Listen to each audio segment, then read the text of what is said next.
Mu ggana lya Ssabbiiti gye twakakuba emabega bannayuganda naddala bannakisinde ki Patriotic League of Uganda PLU baafuna amawulire agava eri omukulembeze waakyo era omuddumizi w'eggye ly'eggwanga Gen Muhoozi ng'alaga nga bw'atagenda kwesimbawo ku kifo kya mukulembeze w'eggwanga lino mu kalulu ka bonna ak'omwaka 2026.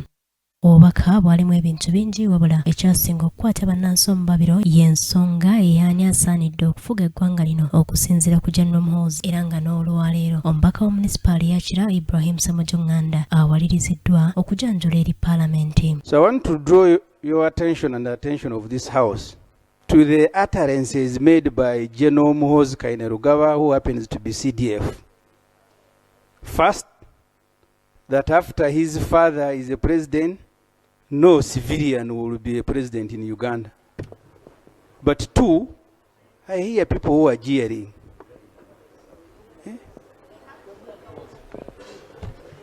Two, that as a CDF, he has now endorsed the NRM chairman for the next presidential elections. Ono ategeezezza omumyuka wa sipiika Thomas Tayebwa nti Gen Muhoozi tasaanidde kubanga yawandiika ebigambo bino kubanga waliwo amateeka agamufuga nga munnamagye. These two issues go against the core principles of this constitution. That a CDF, a military officer, is endorsing a candidate of a political party.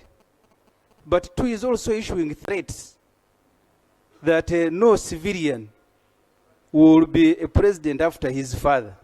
We all took the same oath and made an undertaking. We shall protect the constitution. The constitutional order is being overthrown when we are looking on.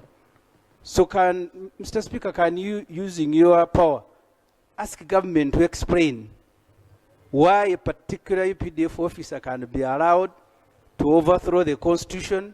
Omumyuka wa sipiika awaliriziddwa okuyita ssaabawolereza wa gavumenti era omumyuka we Kafuzi Karugaba Jackson ayanukudde. Here we receive opinions. Whether you accept it or not, whether popular or unpopular, this is where someone should stand up freely. Being a military man does not put you outside the ambits of Chapter 4 of the Constitution. You retain the right to express yourself. You retain the right to form an opinion. It would be different.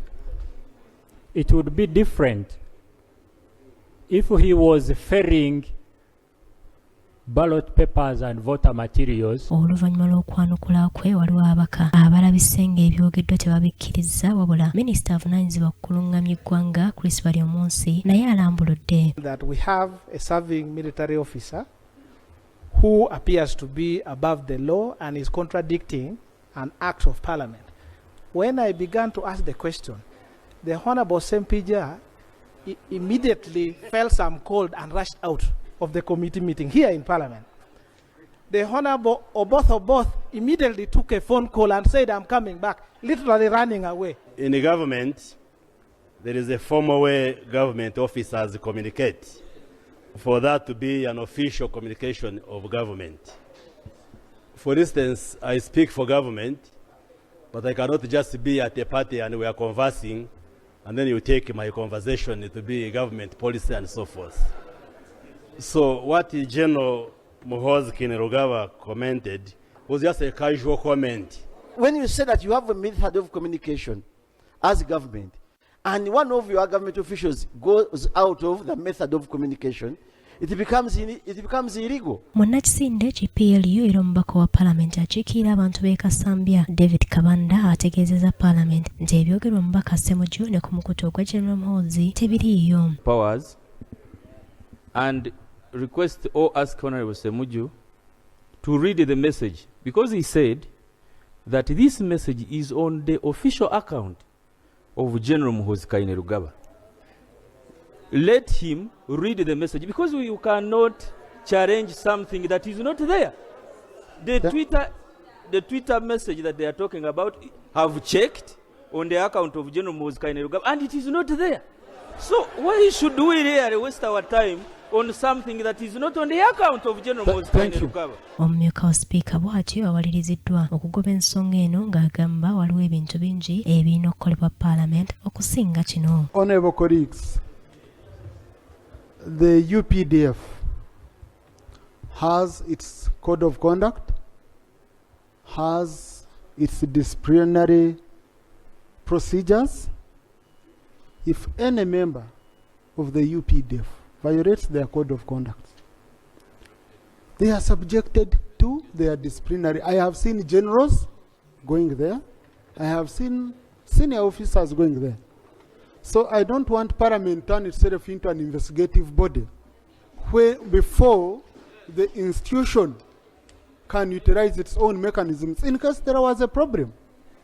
In case there was a problem. So really, I am not going to be referring this matter to a committee for investigation. Mu ngeri y'emu bannakibiina ekya Democratic Party ensonga y'obubaka obwa Gen Muhoozi bagyogeddeko. General Kaguta Museveni ne mutabani we akulira amagye g'eggwanga mukwatagane wabula nga kye tubaagaza kiri ekintu kimu muwe amateeka g'eggwanga ekitiibwa. Bano nga bakulembeddwamu Ismail Kirya bagamba nti bannamagye basaanidde okulekeraawo okwenyigira mu byobufuzi. Muhoozi kalina Lugaba